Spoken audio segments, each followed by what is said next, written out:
እረኛዬ ጠባቂ አለኝ ክርስቶስ መቼም የማይተው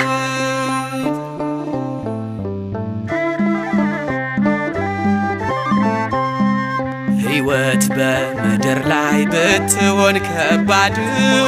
ወጥመዷን ማምለጫ ጌታ አለህ መንገድ እጠባበቃለሁ ተስፋዬን አጥብቄ ለዓለም አትተወኝም አልቀርም ወድቄ በእጅ ተፈጥሬ ክቡር አርገኝ ከቶ ያለ ዓላማ መቼ መጣሁኝ